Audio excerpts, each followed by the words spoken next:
Welcome, ladies and gentlemen. I apologize, I just got off the plane from Beijing. I rushed in here to speak to the three wonderful speakers, and then I had to go change and put on my tie, for which I apologize. Today we're here gathered to the Jack Tang Memorial Lecture Series. Some of you may not know who Jack Tang is. If you have lived in Hong Kong for a number of years, you should know who Jack Tang is. And if you don't know who Jack Tang is, maybe you should hear what I'm going to say in the next 3 minutes. He's one of the most distinguished citizens of this town and graduate of MIT from a very distinguished family, the Tang family. And Asia Society, which many of you have been the beneficiary of, I would imagine, would not have been here if it had not been for Jack. In the 1980s, New York, Asia Society, where we originated, came to Hong Kong many times, wanting to establish its first center outside of the United States in Hong Kong. They met with no reaction, no response. Nobody wanted to do it until 1989. You remember what happened in June of 1989, the sad incident? And the first person that the then president of Asia Society, still a good friend of mine, Dr. Bob Oxenham, came back to Hong Kong in 1989. And the person that he contacted first, to the great fortune of the Asia Society, was Jack Tang. It was Jack who brought Bob Oxenham to see Willie Purvis. And Willie Purvis brought Bob Oxenham, and together with Jack, to see Sir Q. W. Lee. And Sir Q. W. Lee became the founding chairman of the Asia Society from 1990 to 1994, when he relinquished the position and asked me to take over. Jack, as many of you know, is a successful businessman. But more than that, he is certainly a socially conscientious one, and very involved in the education, both in the United States and in Hong Kong. Unfortunately, 3 years ago, this month, he passed away. And his family, many of them are represented here, have been very kind to establish this memorial lecture series at the Asia Society Hong Kong Center, which Jack is considered as one of our founding fathers. We're delighted to have many of the family members here. I would introduce them one by one. We're delighted to have the widow of the late Jack Tang, Joanna, great to have you. The daughters, Nadine and Leslie, and Anne, where are you, Anne? Hi, Anne. That's a daughter-in-law. By the way, Martin, the oldest son of Jack, served on this board with me and others almost from the beginning. Until his retirement from his professional life, he has been a board member of the Asia Society Hong Kong Center. I'm also happy to say that the one who really initiated this Jack Tang Memorial Lectures series was what Jack used to said to me, my kid brother. He had a kid brother in the United States called Oscar Tang. And Oscar is a wonderful, highly successful business person, investor, art collector, philanthropist. And so Oscar, together with the rest of the family, gave Asia Society the privilege of organizing this lecture series. Jack was very concerned about poverty alleviation in Asia, in particular in China, just as Oscar today. I was just, by the way, just with Oscar a few days ago in New York City. We had dinner together about 3-4 days ago. And then a week before that, Oscar was here in Hong Kong because he now serves on the global board of the Asia Society, which met in Hong Kong about a week ago. And that's why he cannot be here, because he and Agnes, his wife, were here only about 10 days ago, so they went back to the United States. So we're delighted to have this lecture series on the poverty alleviation, in particular focusing on China. So we have a wonderful panel here today. But before that, I want to invite the oldest daughter, of Jack Tang, Nadine, to represent the family to say a few words. Ladies and gentlemen, Nadine Tang.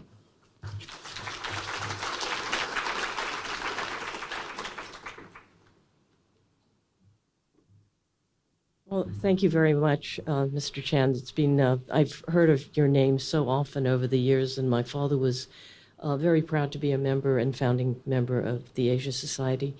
I wanted to thank all of you for coming and also thank the Asia Society for putting on such a wonderful panel.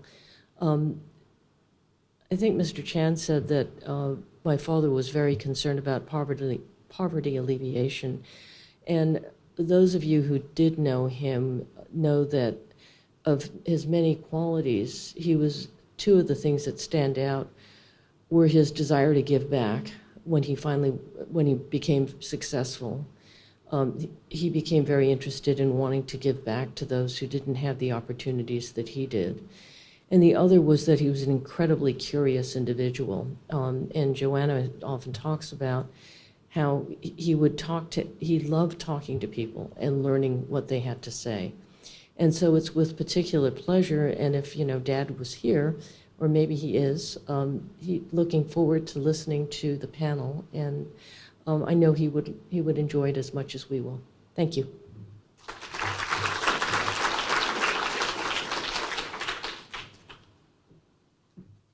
Thank you, Nadine. If I may add one other word, and that is, Jack is extraordinarily handsome.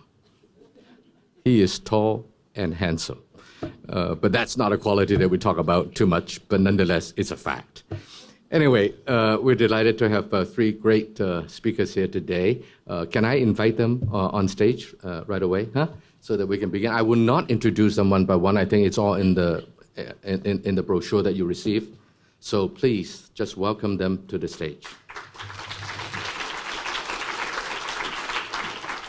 Perhaps instead of my introducing them, why don't I ask each one of them to introduce themselves in 2 or 3 sentences, and what is their relationship to the subject that we are discussing today? Ennis, would you like to start?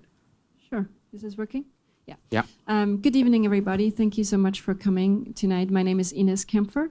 I am the Executive Director of the Center for Child Rights and Corporate Social Responsibility. That's why the many C's in our company name come from. And I will talk and hope to contribute a little bit with our experience that we have, in particularly talking with corporates in China and how they are impacted by the migrant worker phenomenon in China, and how some of the changes with the Hukou systems do affect people sourcing from China, do affect factories in China, do affect the migrant workers there. Thank you. Professor Jian? Thank you. So firstly, thank you very much for coming. And my name is Chen Jian, and I'm an associate professor at the School of Public Policy and Management, Tsinghua University in Beijing. So for quite a long time, I'm working in the area of urbanization. And we used to participate in the central government's scientific research on the new type of urbanization from I think 2012, and also I'm lecturing also in this area, urbanization. So today I think I'm going to share with you some of my experiences and my opinions. Thank you. Thank you, Professor. Ms. Tian? Hello. Thank you, Mr. Chen. Thank you, everyone. Good evening. My name's Tian Qing. I'm the founder and the president of a nonprofit organization working in poor regions of Western China called Educating Girls of Rural China. We operate under the belief of if a woman is educated, her children will be educated. After 12 years of doing this work, I still really believe, educating women is a very fundamental way to lift people out of poverty and building better societies. Thank you. Thank you, Ms. Tian. Okay, look at the photograph behind us. That looks pretty prosperous. But if you were to turn the clock back 10 years before that, the train station in China was not like that. And I invite everyone to recall what Deng Xiaoping says. That is, how do you bring a country from abject poverty to a relatively prosperous one of today. And I think Deng Xiaoping said something very amazing. He said, let some people get rich first. In fact, he said it is glorious to let some people get rich first. But the emphasis there is very much the word first. In other words, that sooner or later, it has to bring the rest of the population. I remember my first trip to mainland China in the late 70s and early 80s. The train station is nothing close to this. By the way, I'm there quite often. I think this is Shanghai. Is this Shanghai? I think that probably is Shanghai. But anyway, you look very prosperous. But on the other hand, if you were to take the same photograph, I don't know if this photograph was taken at a time of the Chinese New Year, when everybody is rushing home, then you see how big the problem is. It is said that every year, perhaps 100 million rural people still come into the city, moving there for whatever reason. There's perhaps 270 million Chinese rural people who are living and working in the cities. And as a result, you have 60 million, roughly, children that are left back home in the rural countries, together mostly with their grandpa and or grandmother. And so that is a social issue that, unfortunately, is the part that is not first. Let the country some in the country get rich first. Those are the ones who are left behind. So I want to, because not everybody here is expert on the subject. I'm sure that many of you here are expert on the subject, which I invite you to ask questions and have discussion and dialogue and make comments. But since not every one of you are experts, many of you are like me, which is half ignorant, so let's lay some groundwork on how big the problem is. What is the cause of the problem? And then we can go on to potential solutions to gradually work off this problem. So Professor Yin, would you like to begin? Why this thing that nowhere in mankind, no one has ever seen 100 million people moving from the rural to the country every year to work and then go back for the Chinese New Year, right? And no one has ever seen 60 million, by the way, that's the size of France or England and bigger than Italy, that are children alone left behind, right? So Professor Yin, would you like to make some comments first, lay the groundwork for us? All right. So where can we start this story? So firstly, China is a country with a huge population, the largest population in the world. Secondly, the development of China is, especially the regional development in China, is imbalanced, as we all know, especially before 40 years. So as Mr. Chen introduced, after the reform and opening up being initiated, the rural people were allowed to go to the urban areas or even newly developed cities like Shenzhen, so to make more money. So that's a huge attraction to the rural, especially the young, strong, and talented people. So, but the original design of the planned economy, I don't know how many of you experienced a planned economy, but personally, I experienced a planned economy.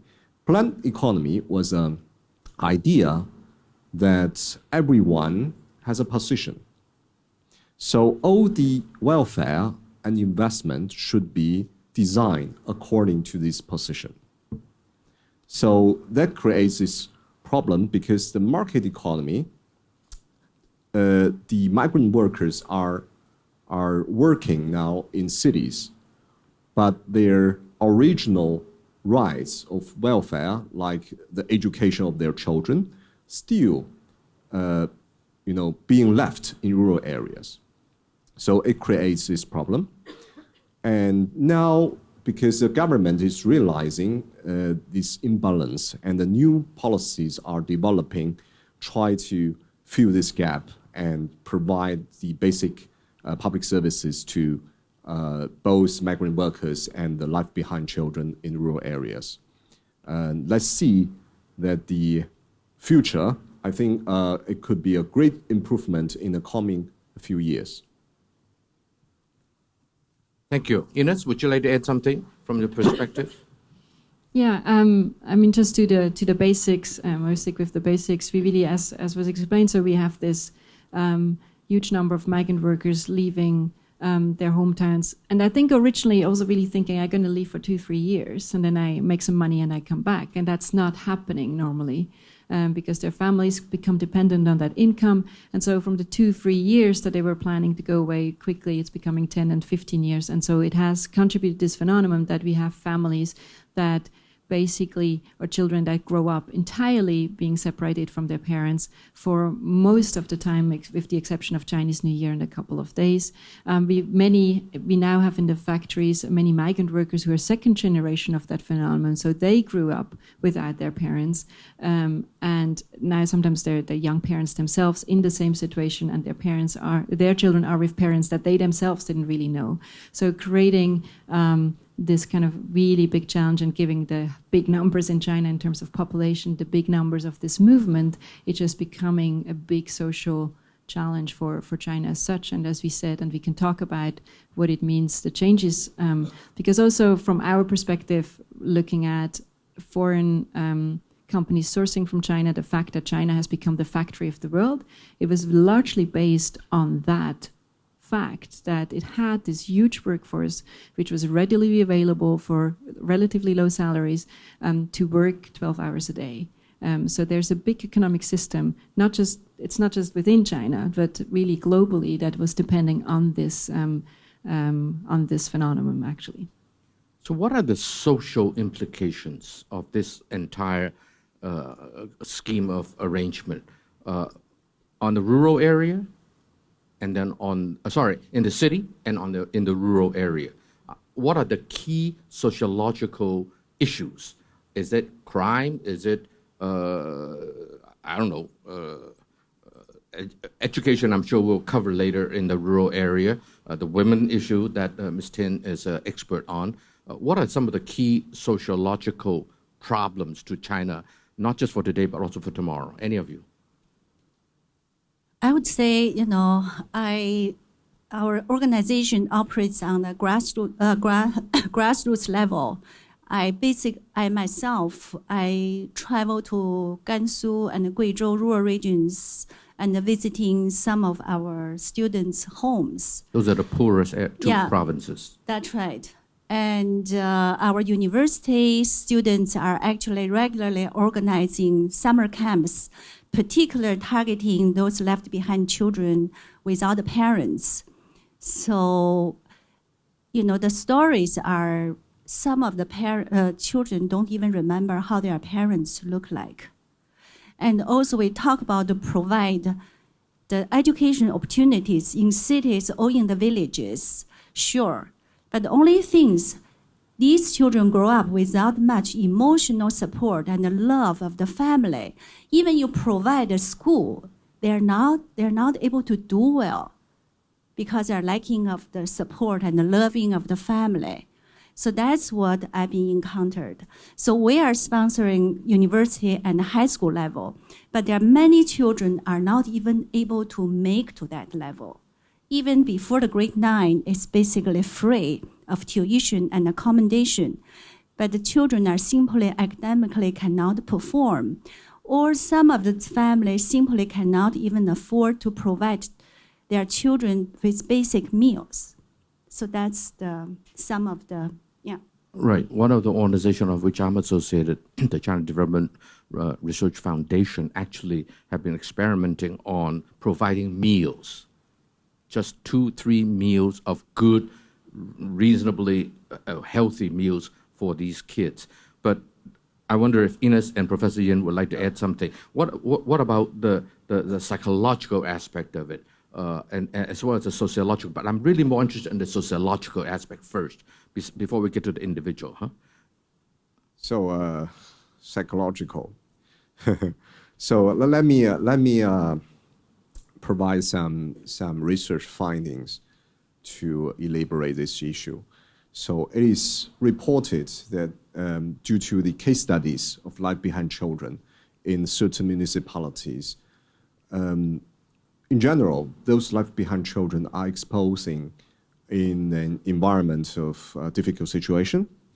The firstly would be the situation of not ideal education, because the local government, they have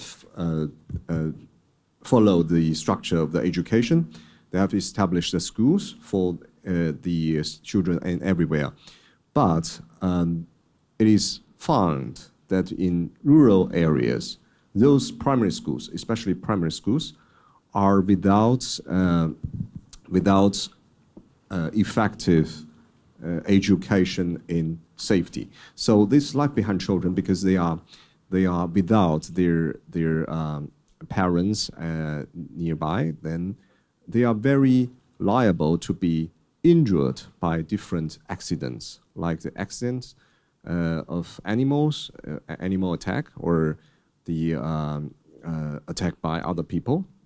And also they are, in some extreme cases, it is reported that some children are, what is the English name? Abducted and being sexually abused. I can tell you a true story. So there was an MPA student applying public administration, applying for our degree.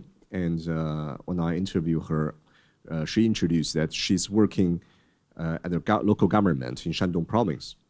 And her work is to develop a project trying to help life behind, not children, but wives, life behind wives. Because of the existing crime, the local government discovered that it is necessary to develop a women support project to improve the situation of the life behind wives. And then afterwards they expand this project to life behind children.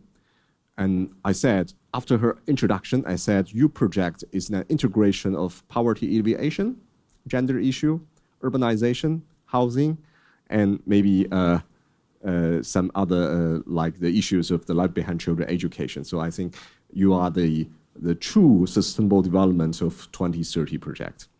Then from this case, you can discover that the issue is interrelated with many factors, and it is not easy to be dealt with. But from this the description, it is obvious that local governments are relatively effective in implementing those projects. Relatively effective, because the government is I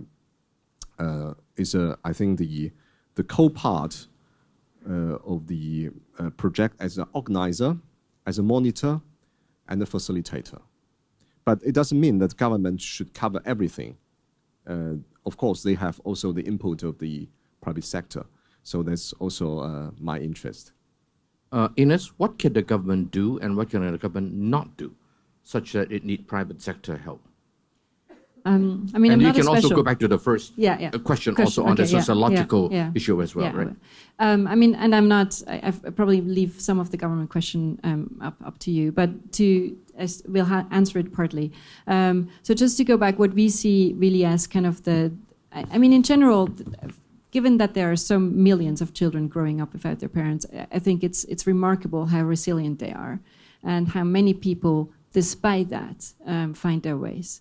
But obviously, it's a big sociological risks. And we do see that when these risks then become reality, and we do know that, for example, prisons do have a very high rate of left behind children. So that doesn't mean that all left behind children become criminals, but it just means that many of those who did go on this path are left behind children because they didn't have enough guidance, nobody was looking after them. We do see big risk of neglect in certain areas where children just don't have anyone.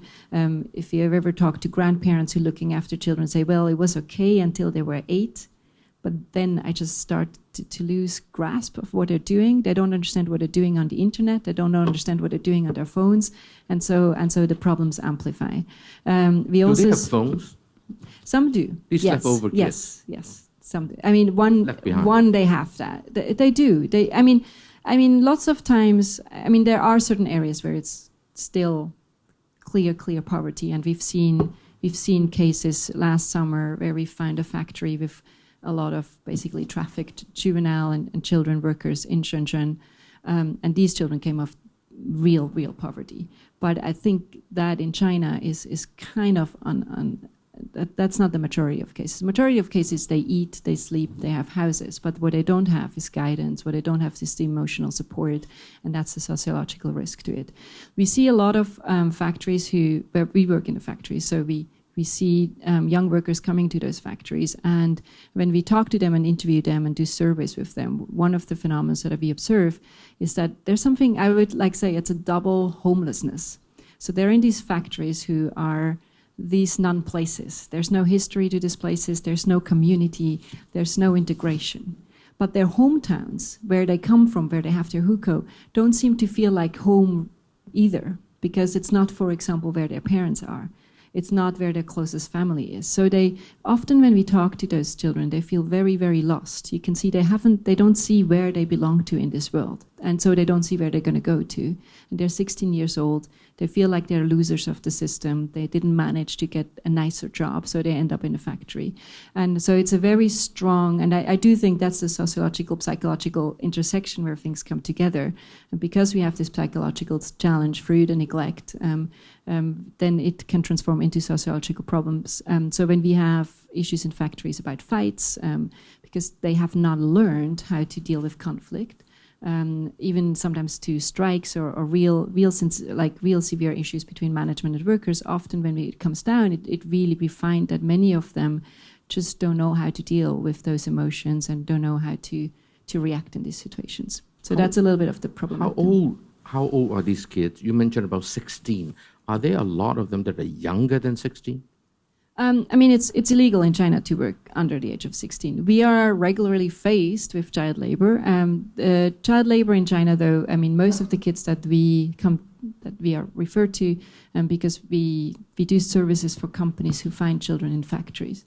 But most of the times they are 14, 15 years of age, so they're not very, very small. We've seen cases where they're smaller, but I would say, in general, it's young people who drop out of school, because school dropout is a big problem, and it's a huge problem, I think, in rural areas, that, in secondary school, and there are areas where we have up to 70% of children who drop out before finishing secondary school. 70? Yeah, 70. How many of them finished, say, the 9th grade, which is the...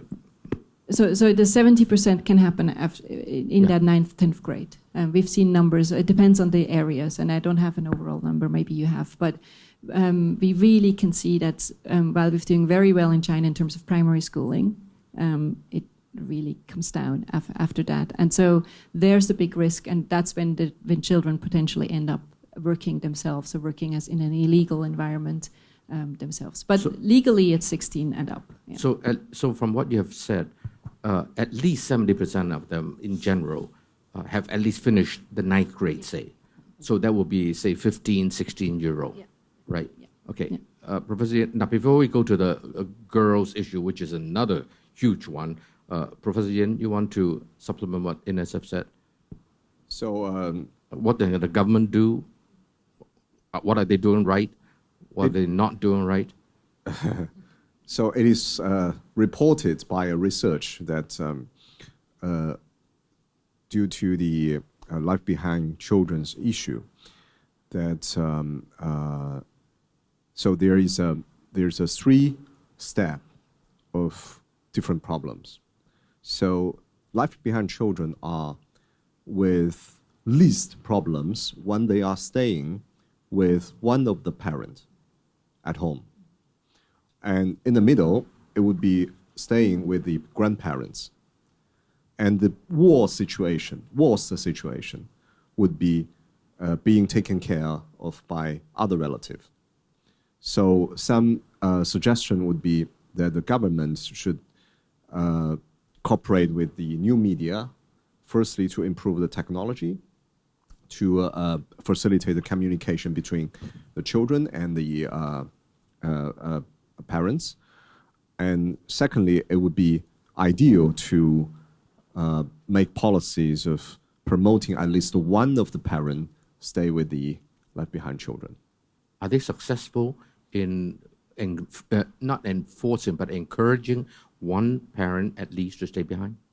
It is only then suggestion by the professionals now, but yeah, but it's based on their case studies. Are there a lot of cases where there's not even relatives, no parent, no grandparents, such that become orphans in reality, although not in fact, that the government has to take care of them? And is the government doing anything about it? Yeah, sure. It is true that some of the migrant workers' children have been taken to the cities with their parents because they have no relative.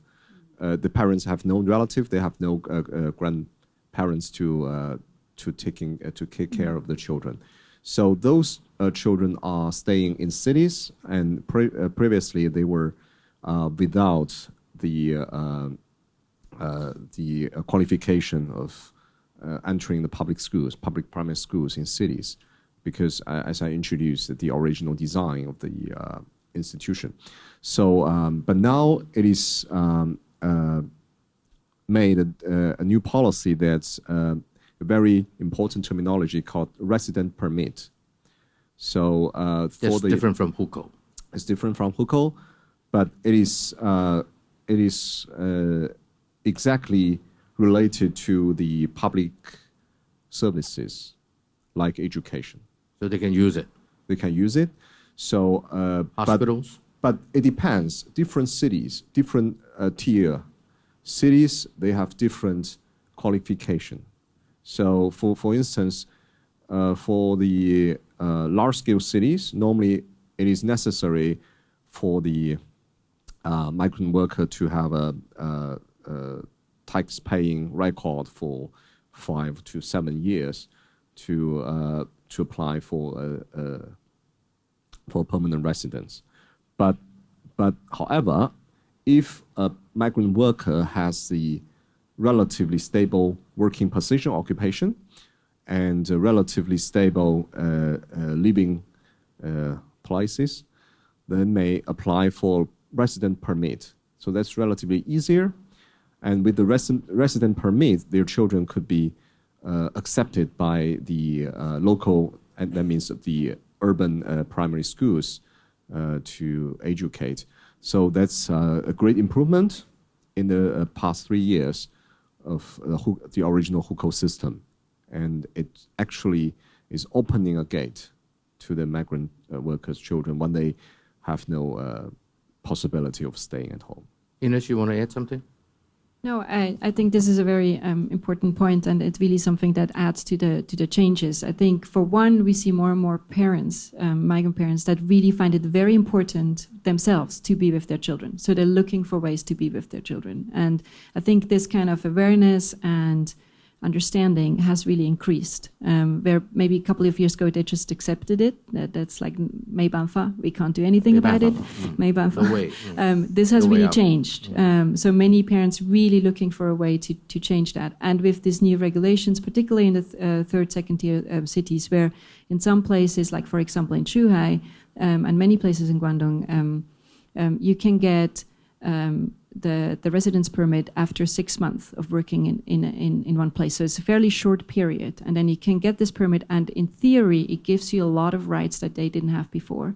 But so, it's not permanent residency. No, it's a residence permit, and it needs to be renewed every year. Yeah, but right. It's not permanent. It's only, Yeah, but it gives them the right for, it gives them access to education, it gives them access to healthcare, it allows you to get a driver's license and to marry. So there's a lot of rights that before they had always to go back to their like Hukou, the place of their Hukou.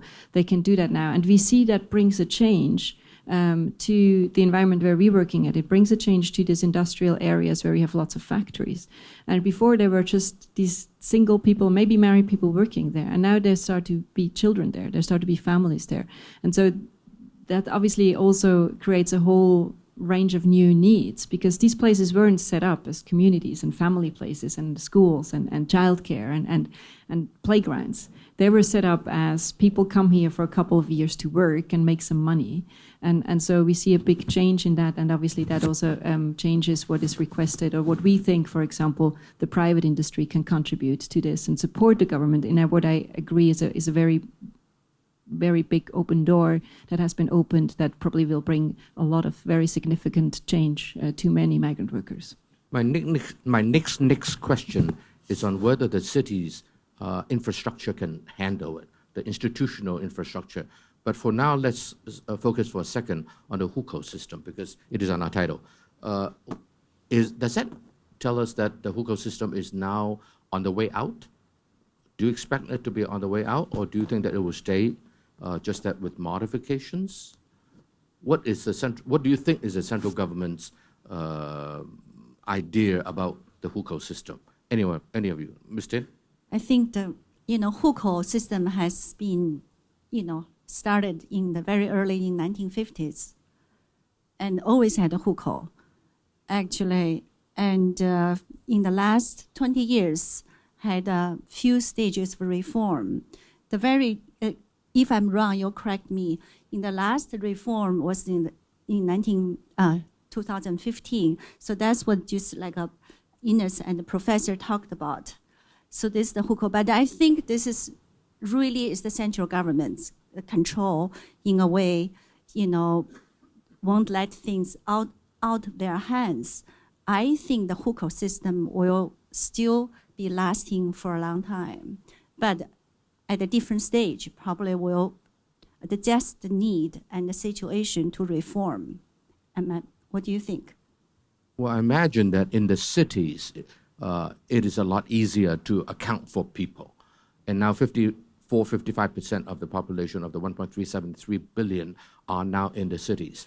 So I suppose originally Hukou was one of the reasons was to prevent people from moving into the cities. Absolutely. In those days, they don't want people into the cities perhaps, but now they are systematically bringing people into the cities, in which case more and more people will resolve, so to speak, their Hukou problem in the long run because they will now belong to the city. They become city folks. But then you will still have 30-40% that are in the rural area, which may still need a Hukou system. Is that what you're saying, Ms. Tin, Professor Ennis? So I may raise another example, maybe, to elaborate this issue. Hukou system is something closely related to interest. So previously in urban areas, then urban Hukou means that this person is enjoying the social welfare. And, but because of the more than 30 years of development, even the rural Hukou is with interest, with profit. So let me tell you. Profit meaning what? So let me tell you then. 中文是什么? Profit. 利润. 利润. 哎呦, it's really profit. Yeah, really profitable. 好处和利润啊，不一样而已。 So let me tell you then an example. So when we implement the research on the new type of urbanization in, I think, 2013, so we had an excursion to Sichuan province. And after the formal visit, my boss and I, we went to a so-called rural area separately. So we did the interview there. And the result was really surprising. That is a so-called rural area, but if you see the surroundings, it's completely urban. Complete urban. And they said, we are still rural. Every villager of our village will enjoy a profit of everything. For instance, they rent shops to the outsiders. Maybe they rent rooms to the outsiders. They may develop their so-called TVEs, and everything is shared by all the villagers. And we asked an important question. We said, what about the females? because in many, many rural areas, females are without the qualification of sharing all the profit. Oh, only the men have it. Only the men have it. Oh gosh. But in this case, in Sichuan province, they have answered that everyone has, because in Sichuan especially, there is a culture that women are extremely important. Any Sichuan ladies here? Yeah. But so, what about the... So the conclusion is that nowadays, the rural hukou means a lot of interest and profit.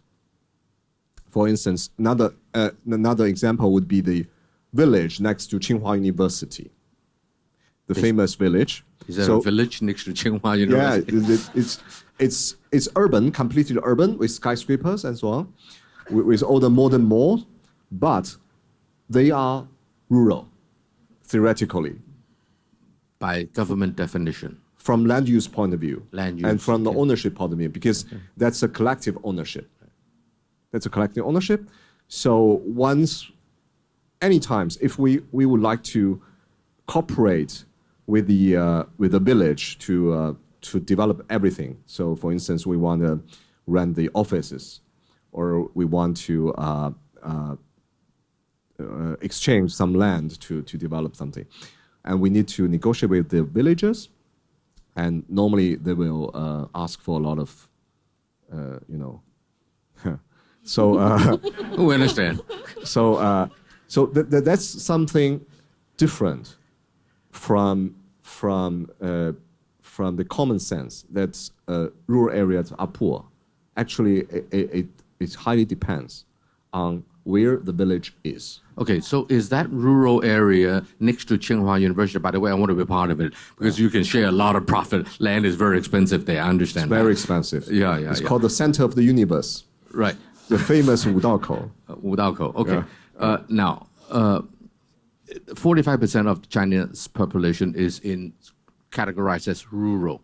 Is that 45% rural? No, but it's 55% city. On the other hand, so many villagers, they want to keep their original hukou because they want their original piece of land, arable land. And they still farming?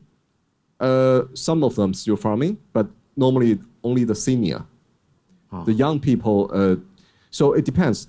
The young people relatively city pro, so they want to be modernized. They want to be urbanized. They want the modern movies. They want to be modern education and so on.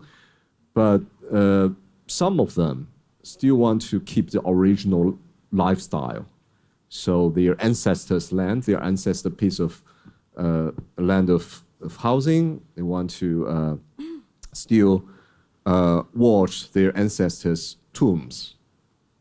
So great way to keep their membership there so they can share the profit. We'll come back to the city aspect of it, but let's go to the rural area right now. Are there some particular parts of the country that the problem is especially serious? Is it Gansu? Is it Sichuan? Is it Anhui? Is it Henan? Where are the pockets of the biggest left behind children? Are there pockets of them? It is really hard to say, I think the West, where, I'm working, is less populated. But still, it's a very similar situation. And lots of villages are pretty empty. Only the children and the older people left. The younger people all went to the cities and even went to East China, Southeast China to work. But I think that also the situation can also apply to very populated provinces like Sichuan, Henan, particularly, and so I'm just thinking, go back to, what you have been, I think, talk about provide opportunities for migrant workers and their children establishing the cities.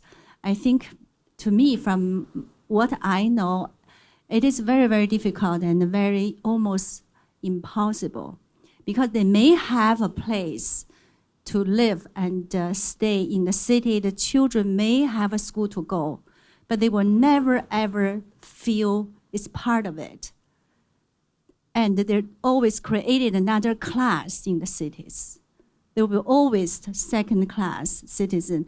Academically, those children would never able to compete with the children grow up in the city, have all the accesses to all kinds of schooling and tutoring and even going abroad. So this gap is huge.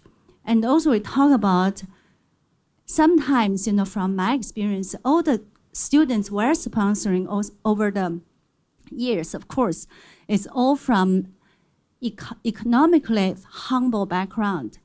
But there are separate, I can see even they graduate from universities, some of them become really confident and strong, others become more fragile, still, have a difficult to cope.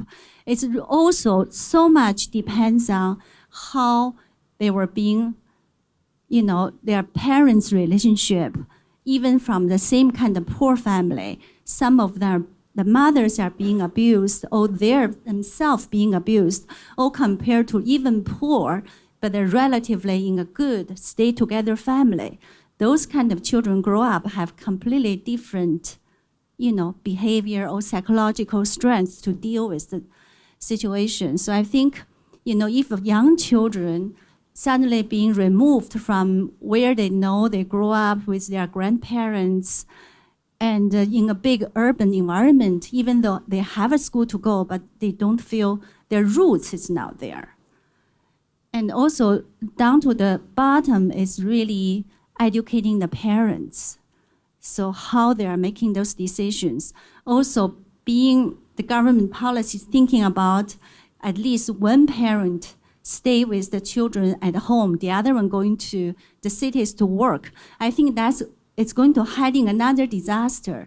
I've seen many families being split, divorced, and causing extra, stress for the children. Yeah. Ennis? Go ahead.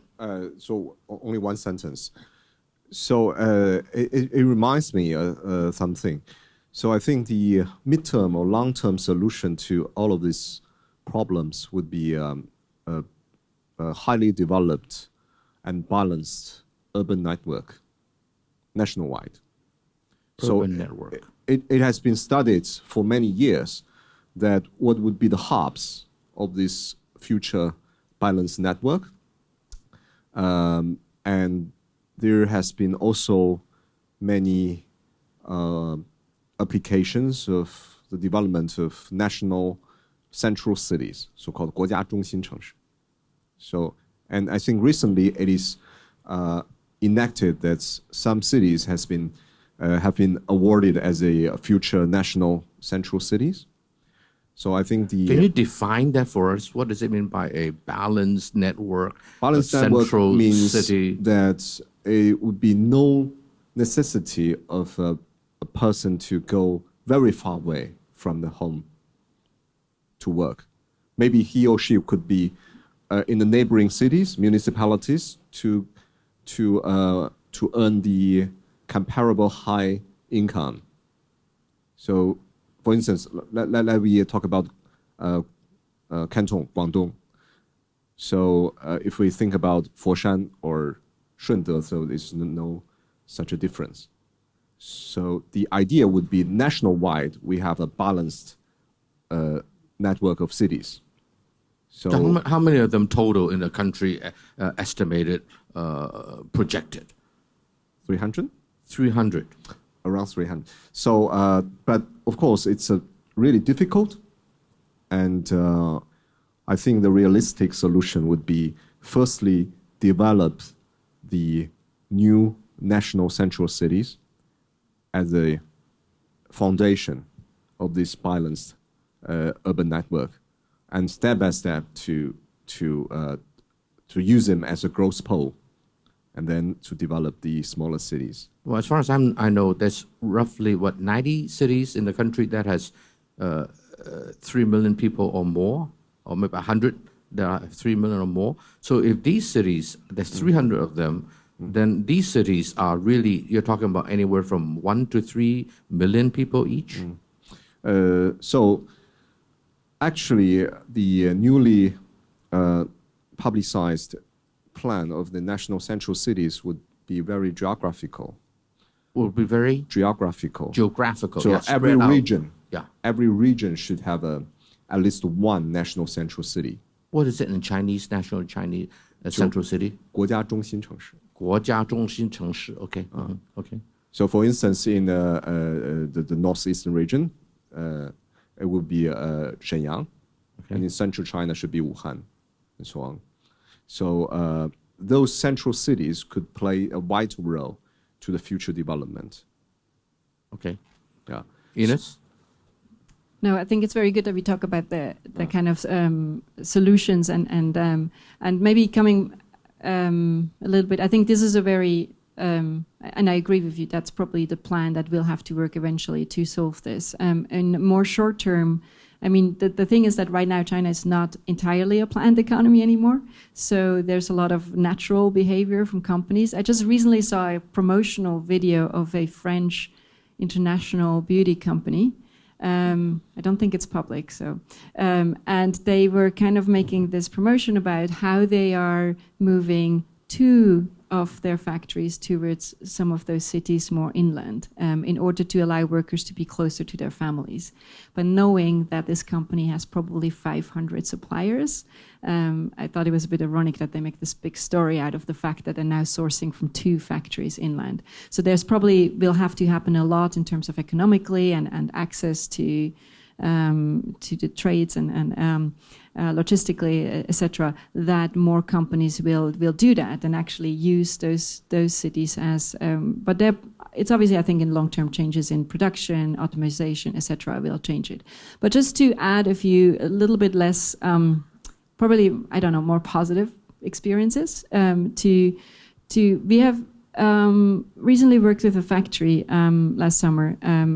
Well, basically we learned from this factory because what this factory, I guess, big factory, I think 3,000-4,000. I mean, average factory in China, 3,000-4,000 workers, and what they've done, 3,000-4,000 workers that they employ. Workers. Yeah, 1,000 workers that they employ. I think very average in China. I mean, big is 20,000, 30,000, and small is.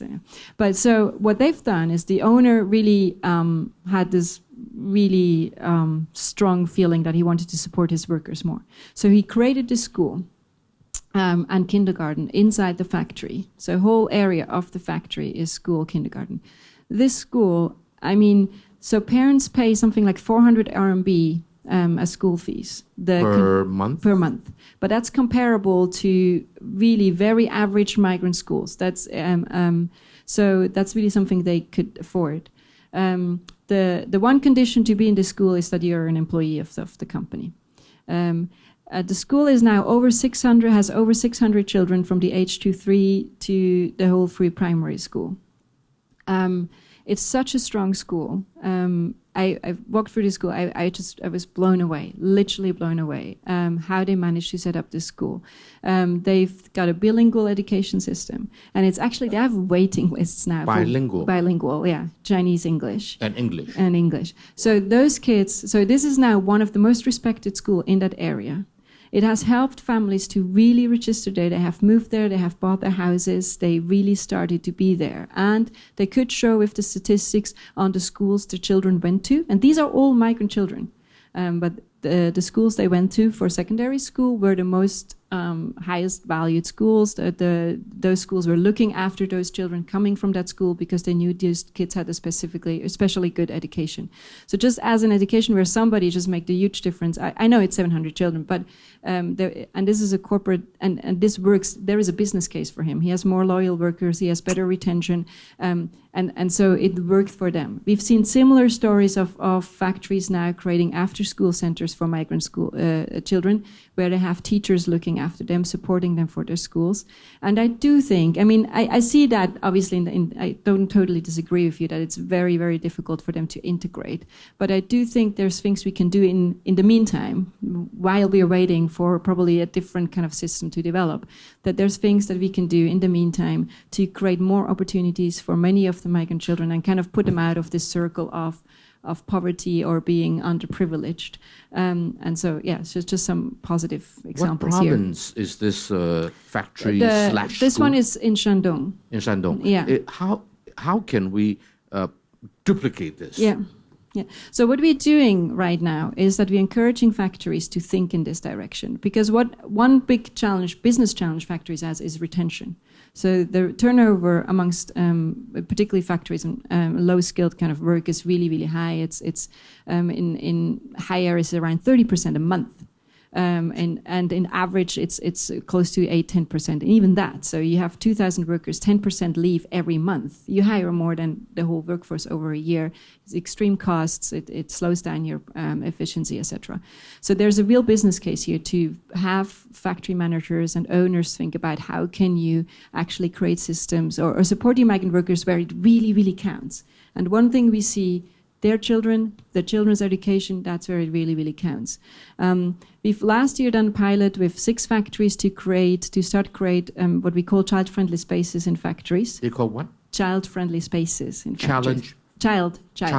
Friendly spaces. Friendly So spaces. it's coming from this idea in emergencies where you have child-friendly spaces. And we took this into the factories that you as a factory can create it with a minimum cost by hiring 1 or 2 teachers, and that's not a huge investment for somebody who hires 3,000 workers, to create a space where children can be through vacations, when children can be those children who moved with their parents, where they can have after-school homework support or just after-school playtime, where they're in a safe environment. And what we're doing is we're training the factories how to do that. So we're not going ourselves to do that. And we really see, I think that's really a way, and I think more and more organizations working into that direction, and more also international companies encouraging their suppliers to go into that direction. So I think we can scale this up. And really the results that we have, last year was 6 factories just in our organization. This year it's probably going to be over 20 factories who will implement those spaces. And the results that we have are amazing because the factory manager is so happy about it. Obviously the workers are super happy about it, and the children are ecstatic about it. And so I think this is just a way.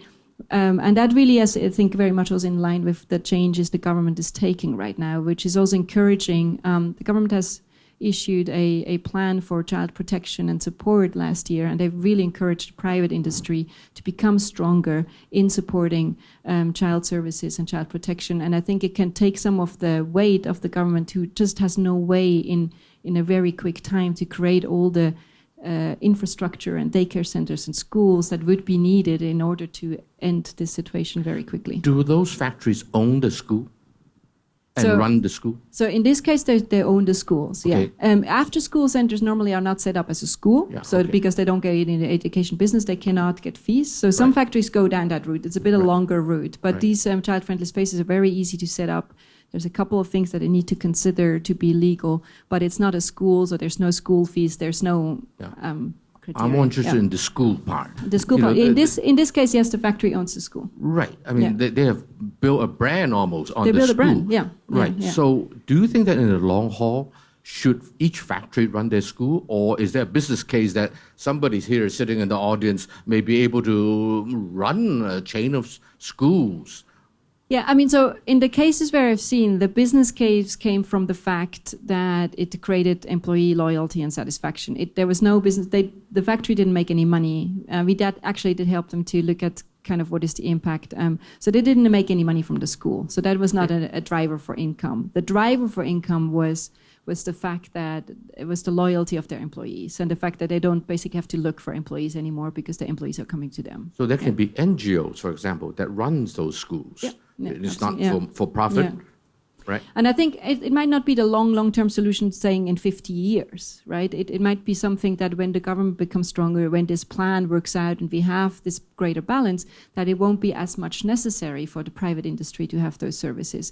But I think if we talk in a kind of midterm perspective of the next 10 years and we want to do something about those children now that kind of grow up in this situation, then it's definitely a very sustainable solution. Jan, would you like to add something? I totally agree with you. I think there's two almost sectors of those migrant workers. One is in concentrated factory areas, like Guangdong, like you can have thousands of 100,000 workers. They create their own community, and this thing definitely is very, very, very good.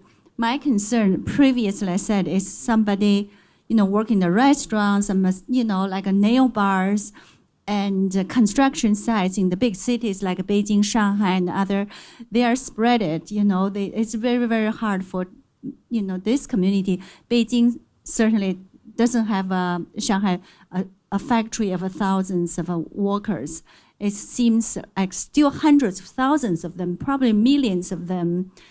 Shanghai, Beijing has 14 million population, and how many of them are, including the migrant workers or not, how many, 2 million, 3 million, we don't know.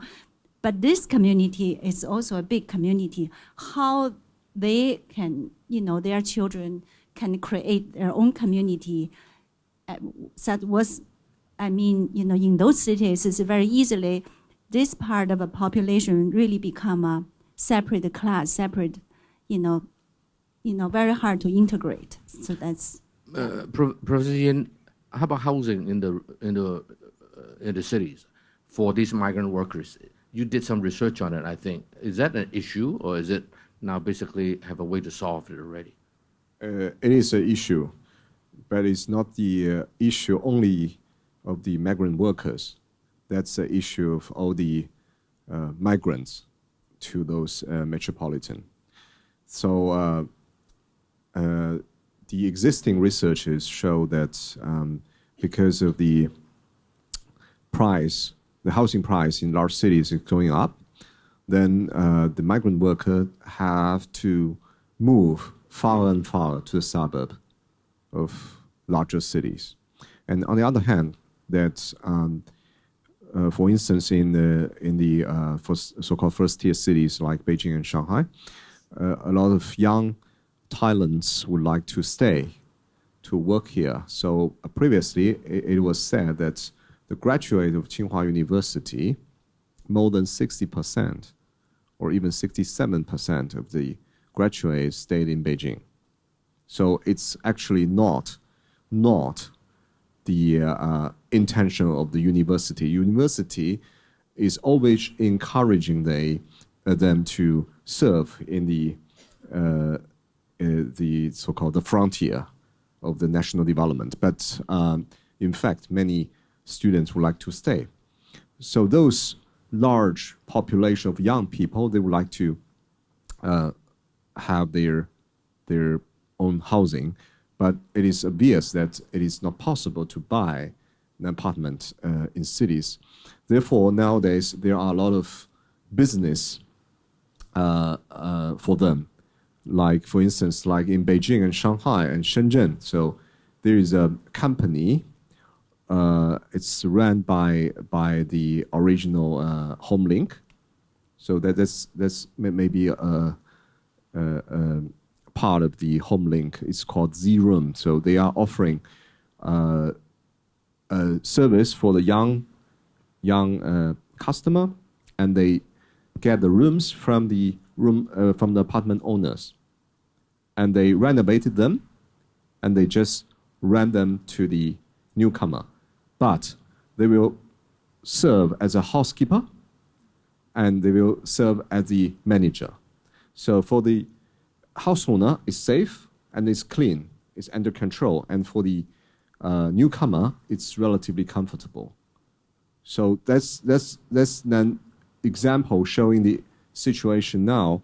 But for the migrants, no matter migrant workers or the university graduates, now it's really difficult for them to buy a place.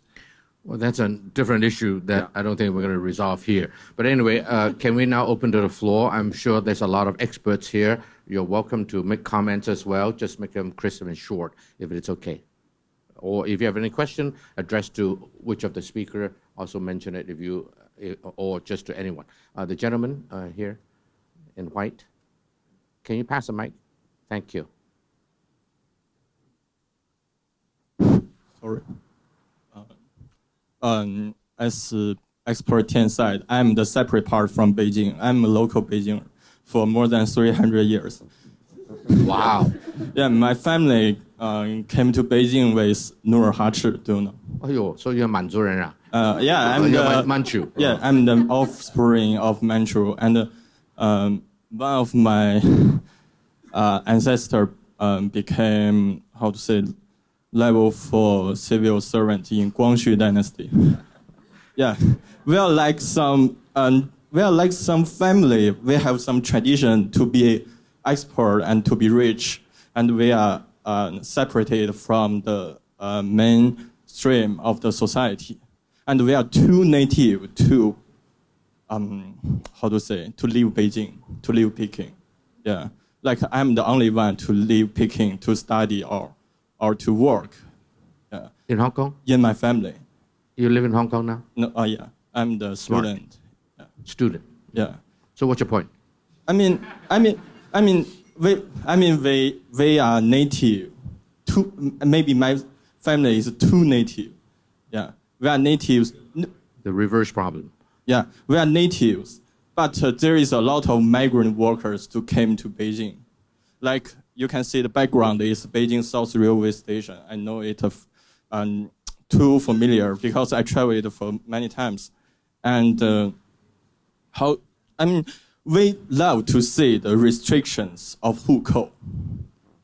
You mean Do you understand? We love to see the restriction more and more extreme and more serious, to restrict the less and less people to come to Beijing, and even they are expert, we don't love them. Do you understand? Okay, got it. Yeah. Okay. That's a comment, not a question. They want to keep you out. They want to keep you out. They want to keep you guys out. Okay. Yeah. Okay. So we love experts, but if there is too many experts, we are still suffer from the less resources. Okay. Yeah. So should we encourage these people to come in? Oh, that's politically incorrect. Politically correct. Yeah. So what is politically correct? Is to let them in? So politically correct is to balance this need. Balance the need. So of course, Beijing is located in a place with relatively poor environmental condition. So it could not support such a huge population even now. So, but as a capital city, it is necessary to have talents working here.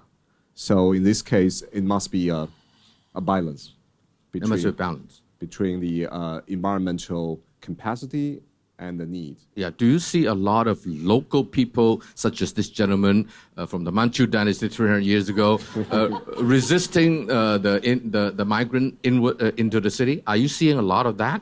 For a Or it's city a for minority? more than 20 million population, so there are different opinions. Always. I think ideally it should be free of will of people. It shouldn't Free be will, managed. It shouldn't Let be. people should not be managed. Yeah, of course, China is ideally. Ideally. Yeah, people should have a free choice of where he or she wants to live and where he or she raise his family. But then, of course, you have the problem of the lack of or inadequacy of the social institutions. Yeah, If everybody, absolutely. If This it's is open to everybody, ideal. everyone I will think move this in, is the and then wow, ultimate goal. the ultimate goal. I see. Okay, the lady may want to have a question or a comment. Okay, first I would like to introduce myself. Good evening, everyone. My name is Nita, and right now I'm a student of Hong Kong U studying social sciences in nonprofit management. So when I was 6 months, my parents go outside for work. So they are the first generation of migrant worker. So I am the one who left behind. Ladies and gentlemen, the left behind. You're doing okay, it looks like. Yeah, I've been experience about people telling me that I'm abandoned child, and also I've experienced sex abuse. When I was 12 years old, I moved to Shenzhen with my parents.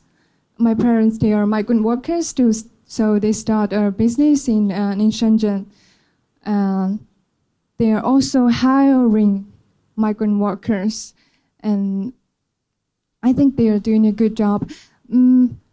I would like to share my problem is when I grow up and I study in Shenzhen, but my parents needs to pay extra 6,000 per month for my education. Yes, every year. Because 6,000 a year. I'm non-local.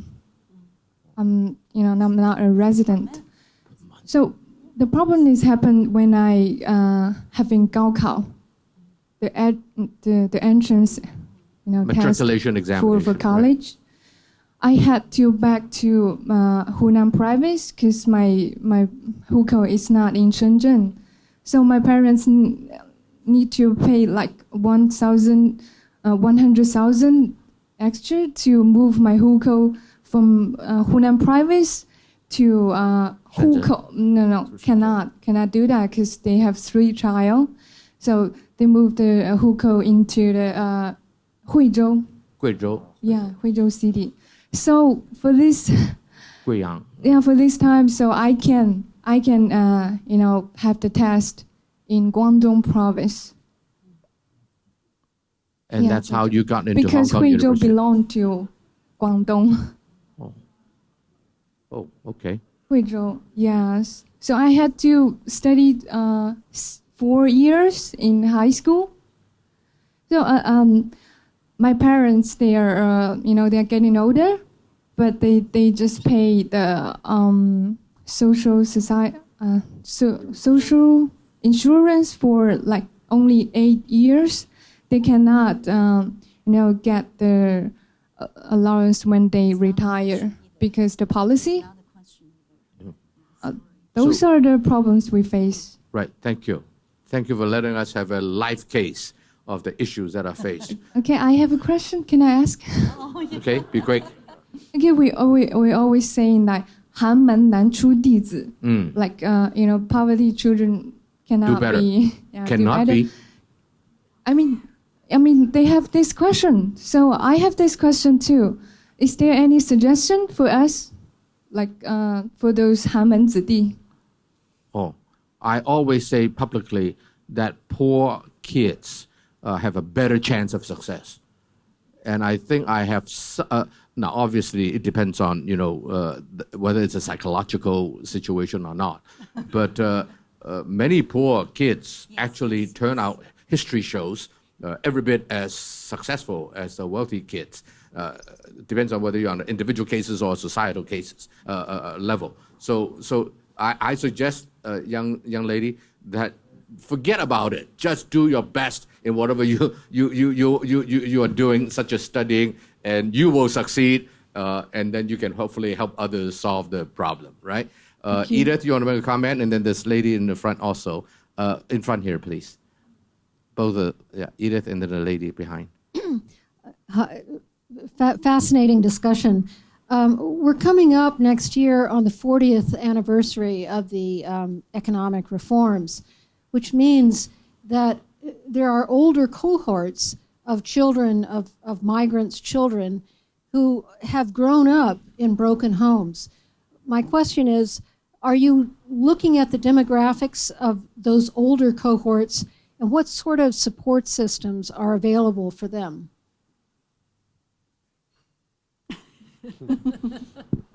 I don't know. Are there much study about the older cohorts? I think it's an interesting thing that you university professors should study as a case study. I mean, right? Yes, have they been performing better on average or worse? And what are the issues? It's really hard to answer because the situation differs everywhere. So it needs to a lot of case studies to be done to understand the situation. No study yet, Edith. Maybe you can sponsor a study. Talk to the professor afterwards, help define an issue. Maybe he'll send a PhD student to do that. Right here in front, in the second row. Assistant professor of Lin Minghua from the Chinese University of Hong Kong, and I do study children of migrant workers for my own dissertation as well as my book project. So, but I study those children of first-generation migrant workers working in the service and the self-employed industries in big city like Shanghai and Beijing. And I would say for those kids who grew up with their parents in their adopted cities like Beijing and Shanghai, I think, they are doing okay in terms of integration as well as pursuing their career development. So my case studies show that because those parents who were able to bring their children to Shanghai and Beijing in the late 90s to early 2000s, they themselves are quite committed, right, to the notion of family and to the notion of we need to educate the kids in the best situations, even though they have to pay often the extra fees, just like she mentioned, because the public urban schools do charge non-local migrants, extra fees until recently. I found that one very good policy like Shanghai has made since 2008 is to open up secondary vocational schools to migrant kids, so that migrant kids actually they are still barred from taking the university entrance examination in their, in Shanghai or Beijing, but they are allowed to go to vocational schools and often receive free, basically for free, because the central government as well as local government do provide subsidies for rural hukou kids. Of course, I think, the policy design is to train them to be the next generation workers, because Shanghai and Beijing do need more high-skilled workers. But in consequence is they do give those migrant kids more time to stay in school and then to build bondage with actually a lot of local Shanghai students, because that's something they often do not have when they are in primary school and middle school, because they often study in migrant schools that are exclusive to migrants. They do not have the chance to meet locals. But then in vocational school, it's a more mixed kind of a group, and helps them to integrate. But recently, I think, the Hukou reform since 2014 is kind of trying to squeeze those migrants out of those so-called big, mega cities like Shanghai and Beijing. Yeah. So since 2014, Shanghai actually closed this, make it much harder for migrant kids to stay in public schools, both public middle schools and vocational schools.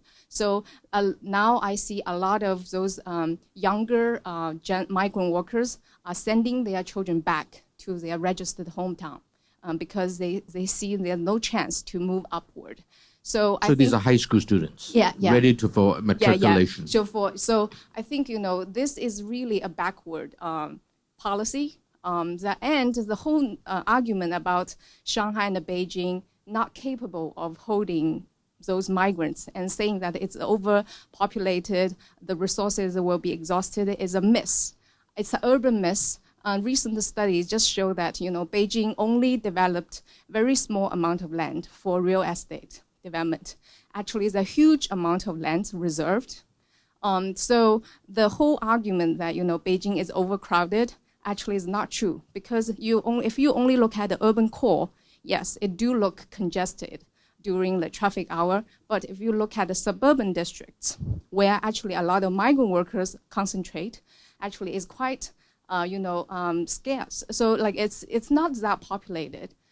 So I actually have a question to Professor Yin. Yeah. I found the national city.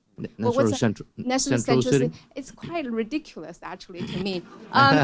Sorry to put that, because it's a very planned economy logic. The state handpick cities, which used to be the municipal, provincial capital cities or major cities, but where those migrants are going anyway. And those provincial capital cities are far away from those poor countryside and those towns.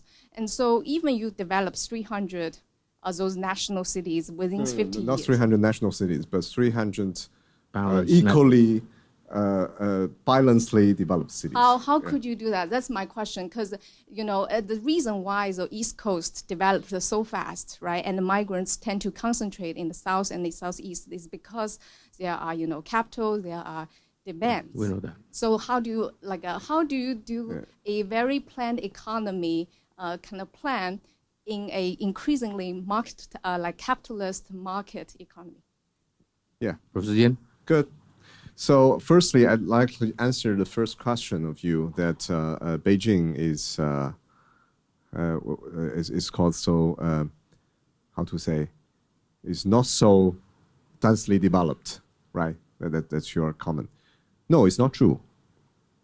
So Beijing is actually reached the boundary of development.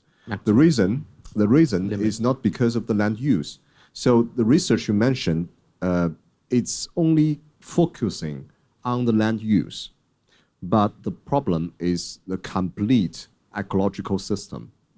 So the nowadays deputy minister of the Ministry of Housing and Urban Rural Development, Ms. Huang. So when she was responsible for the Beijing Planning Committee, I've ever heard a lecture of her. So that she introduced a lot of environmental boundaries of Beijing. So actually, now it is more than enough. People in Beijing, yeah. The development itself, people, industries, so emission, and so on. So Beijing is not sustainable. That is obvious. Shanghai maybe is different, so I have no such detailed information. But I can tell you the truth. Beijing is without the capacity of further development. Right. Then secondly, you mentioned the national central cities. That was the idea for quite a long time. I think you also know that from the very beginning of the reform and opening up, the national policy is to develop a balanced structure of the cities, of the urban system. But it's not realized. As you mentioned, the market economy drives a lot of migrants to the coastal areas of China.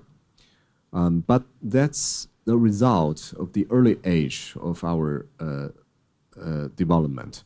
But in the future, it is a must to develop such a balanced structure. Otherwise, there would be an unexpected result.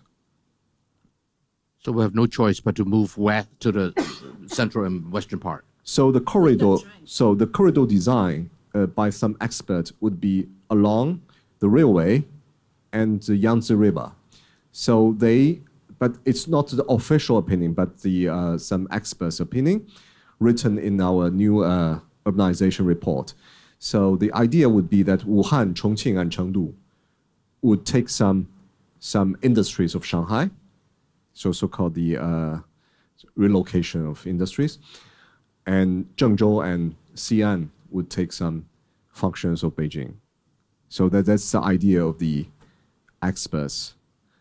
But now there's a new development called Xiong'an, right? Right. So that's another story. Right. Xiong'an is a part that is between Beijing and Tianjin and then Baoding, right? So that Hebei province area. The triangle right. of the... How big is it? It's not... Nowadays, the information is not so clear yet. Okay. But it's not so huge. And it is said, by some information, it could be a center of innovation industry. And it's going to take a lot of the pressure off Beijing.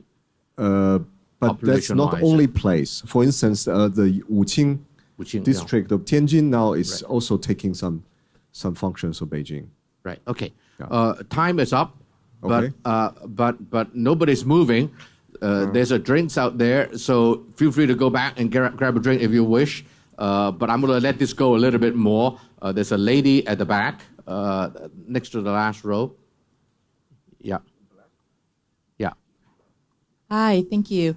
I was just wondering, in light of the recent increase in labor wages that's causing some companies to potentially leave China for other manufacturing countries, how would that play into the national central cities development? So actually, that's beyond my knowledge.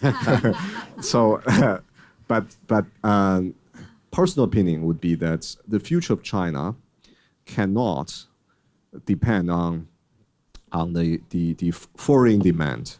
So the domestic need would be the basic driving force of the future development.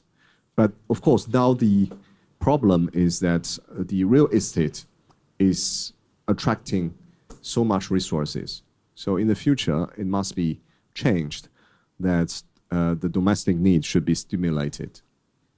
Frankly, my reading is that China is fully aware of the fact that it can no longer compete on cost, on labor cost. And hence, moving some of those things out to Cambodia, Vietnam, or wherever is inevitable.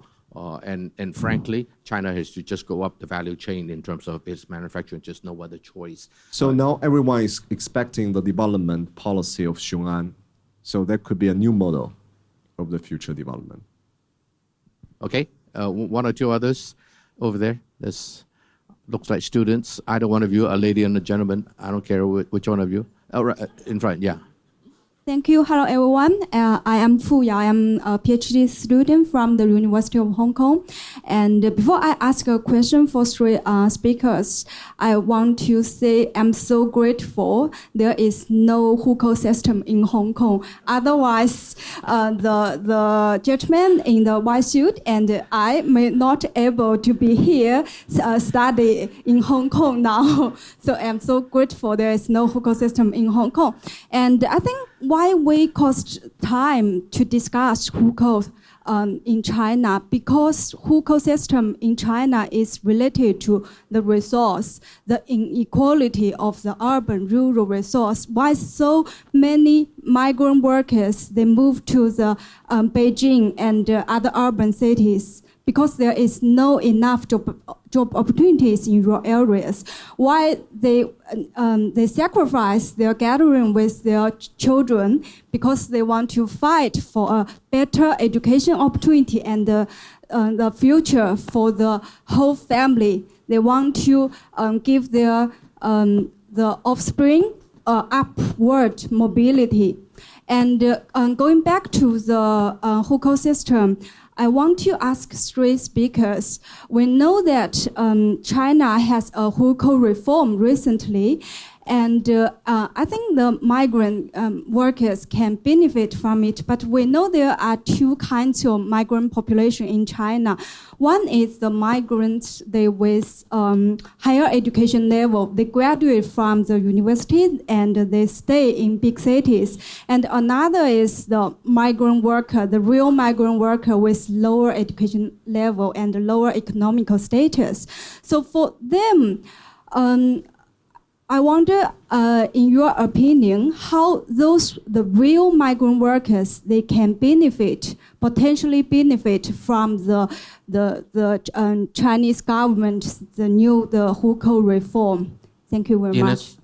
I mean, I think what we can see, so the Hukou reform makes a big difference between the big cities like Shanghai, Beijing, Shenzhen, and some others, and second and third tier cities. And I think in second and third tier cities, it does bring changes to for those migrant workers, not for the white collar, highly educated migrant workers, but for the blue collar workers, and it does bring opportunities. And I think the central government is very strong in pushing those changes. Just recently, there was a research report coming out that was very critical of the cities and how they implement it. And the fact that it came out as such shows that the central government is supportive of that critique. Because some of the cities, despite those rules, so the rules are really, after 6 months in many of those cities, you can get a set of rights that weren't available before. It does give your children access to education. But what cities do, they create those point systems that they say, I give you points. I talked to this very resourceful factory managers who now gives fancy titles to all his workers. So just that they get more points that then allow them to get into the schools, because they say my father is a XYZ engineer and he's probably a machine operator, but he does put this, he helps them to fill in the application with nicer titles. But this is just an example how he overcomes some of the barriers that cities set into place in order to make it harder.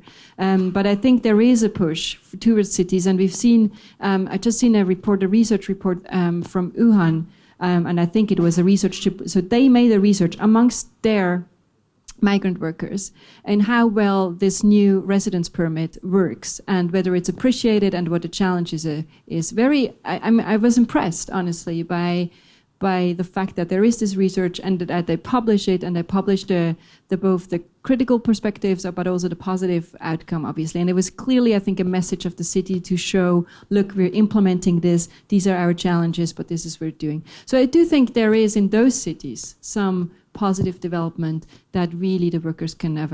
It's not the same for Shanghai, Beijing, and you can have different opinions whether that's helpful or not, or whether that actually helps to spread the migrant workers more over China.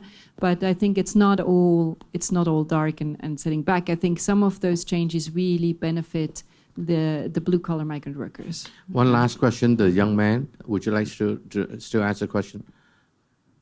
Right. Yeah.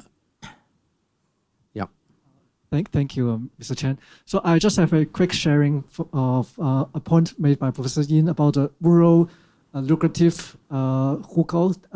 I have a personal observation. I'm a graduate law student. I have a classmate from undergraduate who they stayed for 7 years already. They're supposed to be able to get a permanent residence of Hong Kong. But then they still decide to keep their rural Chinese hukou. That shows how lucrative it is. So that they don't even want a Hong Kong permanent residency. It's supposed to be over news. People are grabbing it. So if I still have the time, I just want to a follow-up question for Ennis or Professor Yin. So you just mentioned the point system. I noticed that the point system in different cities are all different. I wonder what's happening. Are they competing between themselves, or are there any high-level policy behind it? Thank you. Yeah, because it's a decision-making of local governments. That's very understandable because every city has different conditions. So the central government could not control, or they could not set a unified standard for everyone. So in this case, that every city is responsible for their own decision-making in the point system. Anyone else? Yeah. No? Okay, let me sum up very quickly, just in a few sentences. China has gone from a very, very backward, poor place 30, 40 years ago to what it is today. Anyone who expects perfection in first try is frankly foolish and indeed naive. We feel for those people who are caught during the imperfection of the system. And by the way, there's no perfect system. But there are individuals who no doubt are caught in many very nasty situations. And we personally certainly can feel for them. And we will, if it is a bigger problem that involves a lot of people, there are organizations such as what Ms. Tian and Ennis, they represent, that are trying to help these problems. But suffice to say that overall, the situation has been improving and moving in the right direction. We should not just look at my own misfortune, but we have to look at the bigger picture, that whether it's Hukou System, whether it's all these migrant workers, whether it is all the children that are left behind, there are many, many sad situations that we have to acknowledge and admit. And we will do our best, whether corporately, individually, government-wise, we will do our best, but perfection or anything in this resembling perfection will not come overnight. And so I think that I can only say that, is there hope? I think there is. You all are studying in Hong Kong. Now, if you think that you are thanking Hong Kong for not having a Hukou system, you don't know Hong Kong. Do you know that Hong Kong's immigration system is to keep people out? For the last 60 years, 100 years, is to keep people out, not to bring people in. And it is really students that I and many others have to fight to get more seats for mainland students in Hong Kong universities. You don't know the opposition that I and others have to face in order to fight for the space for more openness to mainland students. Left to the Hong Kong people, especially certain sector of Hong Kong society, you guys won't be here because they want to limit non-Hong Kong local students to 2%. Right now, in terms of undergraduate, is what, 8% or something like that? And then in terms of graduate student, it's more 50, 60%. So I think that Hong Kong is not what you think Hong Kong to be. That said, grass is always greener on the other side. And I have been encouraging young people from Hong Kong to take advantage of opportunities in the mainland of China. That's where the big opportunity is. By all means, come to Hong Kong to be educated, work a little bit. But if you don't go back to mainland China to work for a career, on my books at least, one man's book, nothing more than that, you are not as smart as I think you are. Because the opportunities are certainly there in many, many areas, not just money-making endeavors, in NGO endeavors, in nonprofit activities, and education, in many, many other things. So I'm happy that we have another program coming up. For those of you who don't know about it, take a look at this, Social Mobility for Youth, Escaping Poverty in Developing Asia. And this is sponsored by MetLife Foundation. We will be hosting this event on April 27th. So I encourage you, for those of you who are interested in this subject, to please join us. So with that, I want to once again thank the family of Jack Tang, Joanna, Nadine, Leslie, and if I miss anyone, forgive me. We're delighted that you all can be here. We're so honored to be associated with Jack during his lifetime, and I'm so pleased that even after the passing of Jack, that this memorial lecture series can be established in his memory for the good of many, many people, including those in the rural areas in China. Thank you for coming.